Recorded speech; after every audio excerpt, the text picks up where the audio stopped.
All right, so this video, I want to go through some of the features and key elements about the Horizon Mini press from Anatol. I'll probably be bouncing around on some of the topics on here. Hopefully I cover everything that's vitally important for using this press. We got this press because it fit in a 12-foot span room, and we had to actually knock out this wall to get it to have more traffic flow around it. So this press was designed and worked well for our location. There's certainly better ones or bigger ones or faster ones, but for us, this is what works. So this is a 8 pallet, 7 station print head, and they're all labeled with their numbers all the way around. This is a pneumatic press, so it's driven by air. Both the indexer, which moves the pallets, and also the print and flood stroke. This has since been updated as far as the manufacturer, but there are some things on here that are going to work. This is the phone that can make your life a little bit easier. So a couple things on here. When you turn it on, everything should boot up, and it'll come up with a freewheel that you're going to want to engage. And it has to engage so that it's in the fork there. All right, it should engage then. I do not have the air on the press right now. I turned it off so we could hear. Otherwise, I should turn off then. The table then will rise all the pallets up so that you can register screens. Otherwise, I'm going to leave that on freewheel for right now.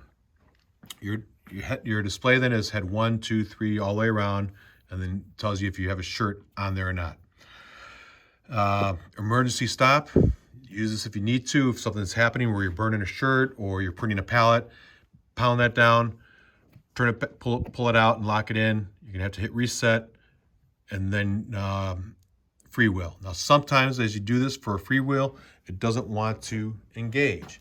So we have to do, the press has sensors on it, so you have to get it out of alignment and then slowly bring it back, and it should recognize it. All right, and it'll lock in. Table test button, finish button, which is important because when you take off the last shirt, other shirts are still on the press, but you're not putting a new one on, so you want to hit finish, and that'll turn off the press automatically without continually printing the pallets. You can also hit the skip button if you pull off a shirt and didn't get it on there on time. I've never used this button. I've always just stopped the press, put a shirt on, index it back if I need to, and keep it going. One thing on this press that I made a change to, it's a safety concern. The press has these bars on it that if you hit it, along with these side bars, these are supposed to be in the out position so that if you get in the middle here and do some work, it'll stop the press. The press, as it vibrates these bars just a little bit, and it keeps triggering the press to go off and hits the e-stop. So I've just connected it in the hardware or the electronics in here. That would have to be back on if someone else uses it. And I keep these folded out of the way. So just be conscious of that so that you don't get trapped in between the pallets while it's moving. All right, so back to this. As you go to print, if you're printing your shirts, if I've got a one color, I'm going to put it on the blast press, because if there's a problem, I don't want to put it on the first head and have it wait and come all the way around and find out, all right, now I've got 8 shirts with a pinhole that I got to blast out. I want to check it on the last head all the time. And that way it's only 1 shirt instead of all 8. If it's a large run, I will use, if it's a single shirt or a single design color, I'll put it on head 6, and I'll have someone else stand here and pull off and put on the dryer. And then I'll just put on and put the cart here, and I'll put on the shirt. This person pulls off, and then we have 2 people working at it. All right, so got head 7. If you have a 2 color, you press on the next one. The flash is typically on head 3 and either 4 or 5 for the second one, depending if we need a stopgap in between. So the biggest thing you're going to be doing is turning on and off this flash dryer. So to do that, menu, I'm going to scroll down. I'm using the down arrow button. Going to QR air flash. Hit enter. It's going to select the first flash, which I want to enter again, and cure position. I'm going to hit enter, and I'm going to toggle up until I get to head 3. That should now be changing color. Once I do that, hit enter, and now it shows an amber color showing that there's a dryer on that head and the print head is on. If I hit the 3, it'll turn off the print head and just the flash dryer is on. All right, hit it again. Now it's on. So I will set this up typically for a print flash print location. So once that's done, I'm good. So I want to check my print. So I'm going to go to print head, select head, and all this is still entering and toggle up or down. Select head 1, 2, head 3. I toggle down, hit enter, and it says it's a 2-stroke print, which is what I want. Multi-mode, do I want to print or cure after the first stroke? It says yes, otherwise I can hit toggle down and hit no. So that's what I want. That's typically the thing I'm going to need to do. Now, every once in a while, I might need to flash before I get to head 3, because I might do a gray underbase, flat, and flash here before it prints a white on top. So in that case, I'm going to go, and I'm going to stay on print head. I'm going to go to QR air flash, number 1 setup, and toggle down to say print or air flash before first print and hit yes. All right, I would enter then. All right, I'm going to say no for right now. Those are the 2 big things. All right, and then when I need to remove the flash, so because I don't want to, maybe I'm not using head 3, I'm just using head 7, I got to toggle off the print. Go to QR flash on the main menu, hit enter, first flash, hit enter, and toggle down to where it says remove flash. And I'm going to toggle up so it says yes and hit enter. All right, that takes care of head number 3 where the QR flashes that goes in and out. Now, we talked about the pros and cons of both these flashes, so I'm not going to get into that. I'm going to go back to canceling it until we get to the main menu. And the same thing can happen for the rapid wave. Rapid wave, this is a flash 2 setup. All right, cure position. It's assigned on head 4 already, so I'm not going to do anything. That's where it is. I like it on there. Oops. I'm going to go down to cure time. Generally, I will start at 3.2 seconds, depending on the garment. I got to make sure I keep an eye on this because sweatshirts, polys, polos, all kinds of things will vary on this depending on the type of garment that we're doing. I almost never do a preheat, and the cure position only changes between head 4 or 5 depending on the job. So the key thing that you're going to need to remember is the cure time. It's on there. I can toggle that down 0.2 of a second every time. And as you run the job, you're going to want to toggle that down and hit enter after you're done so it enters it into the system. Otherwise, the pallets start to get warm, shirts flash even faster, and then you run the risk of the shirt shifting, the spray tack not adhering, that kind of thing. The other key function on here is auto versus manual. Manual, I can either hit start every time and it'll index and print once, or there's a foot pedal there that I can tap and it'll do the same thing. This is nice for setting up the job, testing it, trying to warm up the press if you had to stop for a minute, that kind of thing. So toggling for automatic or manual is nice for that. And also if you're just learning, starting to learn. Count reset, if you're doing a large run and you want to keep track of what you're doing, you can put this on test mode, auto, and this is a test, and then I would hit start, and if it would take the one shirt and go around and only print that head as it comes around and finish up. That's a nice feature. A lot of times I don't use that because I'm stopping the shirt in between, checking to make sure that I didn't miss any crosshairs, that it's printing correctly, that it's flashed correctly, but that's up to the end user. All right, start, stop, reset. When you pull this off, you might have to hit the reset to get it going again. That's the main items. This button here toggles. Now when that's on, that'll move that head up and back when I hit number 7 here. All right, again, there's no air on, so that's not going to do anything, but if I hit that, that would move forward.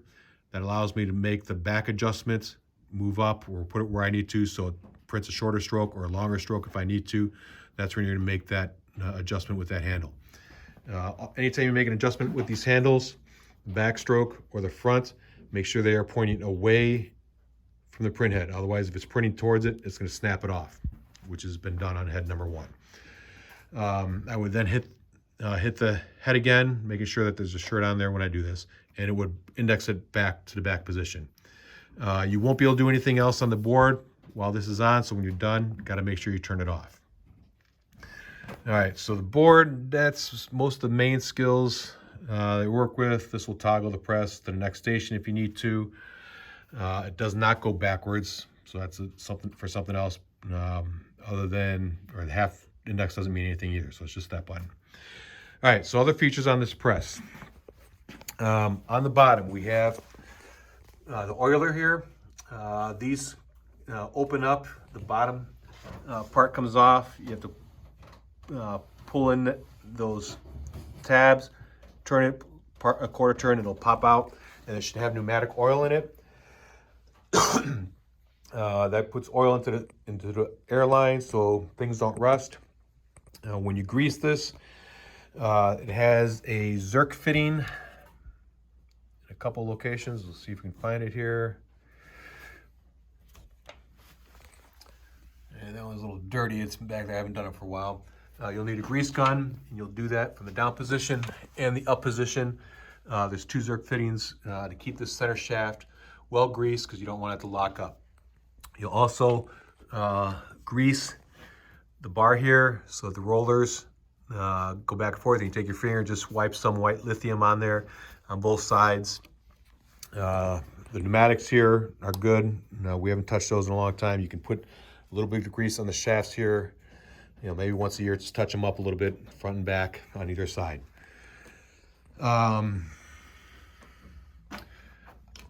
Electrical, pneumatic lines, all above. You can adjust how high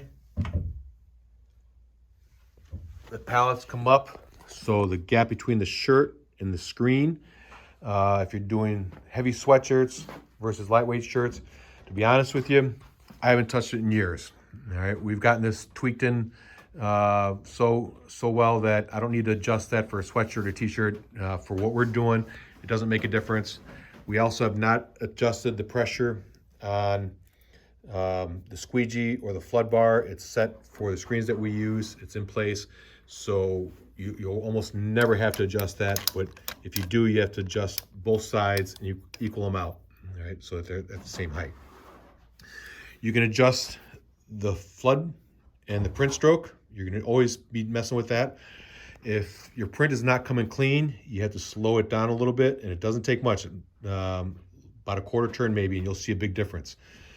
So print speed, if it's going too fast, it'll splatter ink over the front edge of the screen and get on the floor, on the shirts, or anything else. So you don't need to slam it forward. So keep that under control and dial that back. Screen clamps, all right, putting the screen in there, you'll clamp it down. Make sure you clamp it down. And probably the biggest frustration I've had, and it's just me doing stuff, is when I make adjustments, the left side always comes up, and the adjustments are made on top. You gotta loosen both these side clamps up. This will allow the screen then to be adjusted forward and back, forward and back, and up and down. Once you got it lined up, lock these in place, and don't forget to put this back down.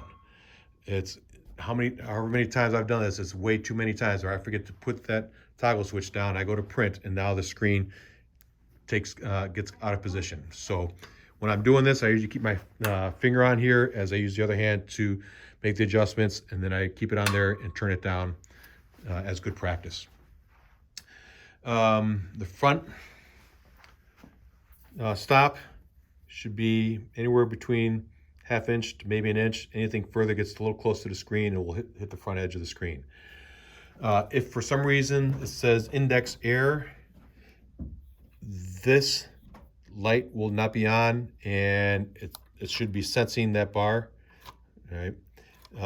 All you have to do is just swipe the front, hit reset, and it shouldn't recognize it. Something's in the way and it's not censoring. Otherwise, it should censor it no matter what. Angles. We've got these at 15 degrees. So I use that line that's printed on the bar there. I put it at 15. This is also at 15. This is what's been working well. I would not adjust these, because as soon as you adjust the angle, now I have to adjust how far up or down the squeegee has to go, because that angle will adjust how much more pressure you need. So when you start doing that, and you start doing it on different heads at different angles and everything, you've created a horrendous amount of variables that you don't want to try to remember or try to recalibrate. So we keep everything at 15 degrees. We keep the pressure the same. That way we eliminate a ton of variables. What else on the shirt, on the press? I think those are some of the key points. Some of the main problems or hiccups I might have. I would, make sure the print stroke is the same on all the heads, regardless if it's the same, if the color is only printing in a certain area, because if you have a print stroke, you have a long area that's whatever, green on one head, and then the next head is only a short stroke on there, you'll actually see how the ink is matted down from the green that was before it. So you're always better to go the full length and keep all heads the same length. That way, as it goes across the previous ink, it doesn't look like it's a matte finish and then a glossy finish on this back half because the squeegee didn't go over it. That's about it. Other issues or concerns we'll have to do on a personal basis. Long video, sorry, but there's a lot of information on this.